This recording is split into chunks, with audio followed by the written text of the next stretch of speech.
Hi guys, এতিয়া আমি আছো গোৰেশ্বৰ ৰেল ষ্টেচনত। দেখুৱাম চাব গোৰেশ্বৰৰ ৰেল ষ্টেচনটো।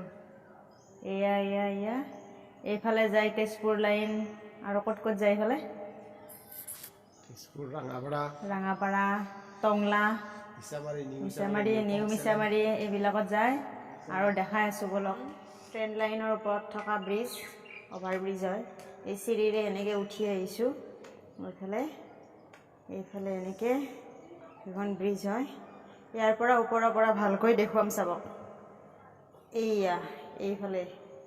এইফালে টংলা, খৈৰাবাৰী, তাৰপিছত তেজপুৰ, যিমানলৈকে যায় আৰু এইফালে যায়। পূৰা চিধা লাইন দেখিছেনে?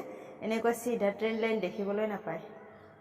আৰু এইফালে চাওক, ৰঙিয়া, গুৱাহাটী, কোকৰাঝাৰ, দিল্লী, মুম্বাই, য'ত যায় সকলোতে যাব পাৰিব। কি ধুনীয়া চিধা ট্ৰেইন লাইন দেখিছে, কি ধুনীয়া চাই লওক। এইফালে দোকান চোকান এইবিলাক আছে। এইফালে কি ধুনীয়া নিট এণ্ড ক্লিন পৰিপাটি একদম। আমি আহিছোঁ গোৰেশ্বৰৰ ইটাৰ ভাটা, দেখিছেনে? ইমান ধুনীয়া ডিচিপ্লিনত ইটাবিলাক সজাই থৈ দিছে। এইবিলাক এতিয়া বনাইছে, এইবিলাক আকৌ পুৰিব জুইত, পুৰি কিনে ৰঙা কৰিব।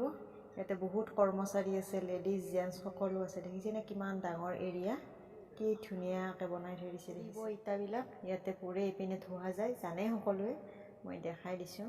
কি প্ৰকাণ্ড, বাপৰে বাপ। দেখিছে এইখিনি গোটেই ৰঙা হৈছে, এইবিলাক পুৰিছে, দাম কৰি থোৱা আছে ইয়াতে ইটাবিলাক। এইবিলাক আকৌ গাড়ীৰে লৈ যায়। এইটো দেখিছেনে কেনেকুৱা ৰাস্তা, ভিতৰৰ ফালে অন্ধকাৰ, এইফালে চব ইটাবিলাক জাপি জাপি থৈ দিছে। ইমান কষ্ট কৰে মানুহবিলাকে। ইয়াতে কয়লা সোমাই দিব, দি কিনে ইটাবিলাক পুৰিব, তেতিয়াহে টাইট হ'ব, ৰঙা কৰিব।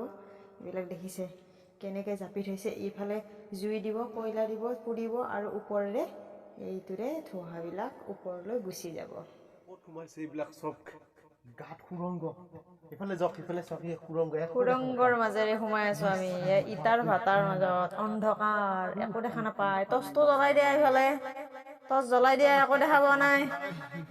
এইফালে এইয়া কেনেকুৱা কেনেকুৱা সুৰংগবিলাক বনাই থৈছে। ইয়াতে ইটাবিলাক পুৰিব। এইফালে চাওক, এইফালে চাওক, এইফালে এইয়া বাবা, কি অন্ধকাৰ, বাপৰে বা। যাওঁ যাওঁ, মই ইয়াৰ পৰা যাওঁ। উশাহ নিশাহ বন্ধ হয়, মৰি যাব লাগিব।